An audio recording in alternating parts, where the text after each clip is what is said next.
कहानी नंबर 52। मुसीबत का सामना।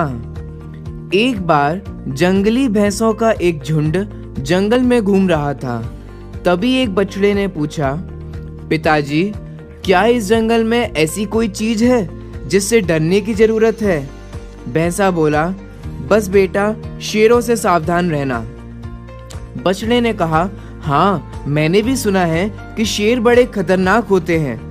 अगर कभी मुझे शेर दिखा तो मैं जितना हो सके उतनी तेजी से दौड़ता हुआ भाग जाऊंगा। भैंसा बोला, नहीं बेटा, ऐसा तुम कभी नहीं करना। बछड़े को ये बात कुछ अजीब सी लगी। वह बोला, क्यों? वे खतरनाक होते हैं, मुझे मार सकते हैं, तो भला मैं भागकर अपनी जान भी ना बचाऊं? भैंसा समझाने लगा, अगर तुम भागोगे तो शेर तुम्हारा पीछा करेंगे। भागते समय वे तुम्हारी पीठ पर आसानी से हमला भी कर सकते हैं और तुम्हें नीचे गिरा सकते हैं, और एक बार तुम गिर गए तो अपनी मौत पक्की ही समझो। तो ऐसी स्थिति में मुझे क्या करना चाहिए? बछड़े ने घबराहट से पूछा। भैंसे ने गंभीरता से समझाया, अगर तुम कभी भी शेर को देखो तो अपनी जगह डटकर खड़े हो जाओ और ये दिखाओ कि तुम जरा भी डरे हुए नहीं हो।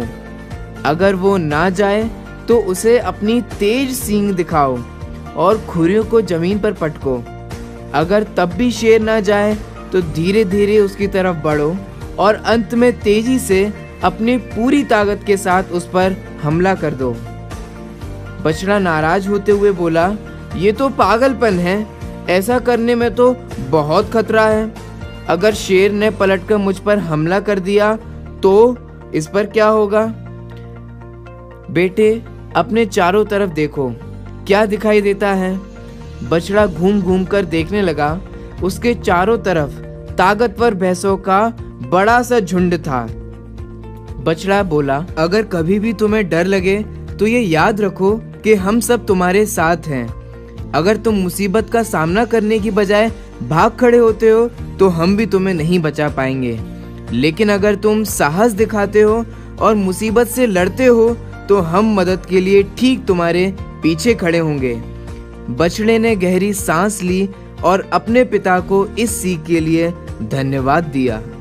अब अपनी बात पर आते हैं। हम सभी के जीवन में भी कर्मोदय जन्य कुछ ऐसी समस्याएं हैं जिनसे हम डरते हैं, जो हमें भागने पर, हार मानने पर मजबूर करना चाहती हैं। लेकिन अगर हम भागते हैं तो वे हमारा पीछा करती हैं और हमारा जीना मुश्किल कर देती हैं। इसलिए उन मुसीबतों का सामना करिए, उन्हें दिखाइए कि आप उनसे डरते नहीं हैं। दिखाइए कि सचमुच यह आत्मा अनंत वीर्य का धनी है।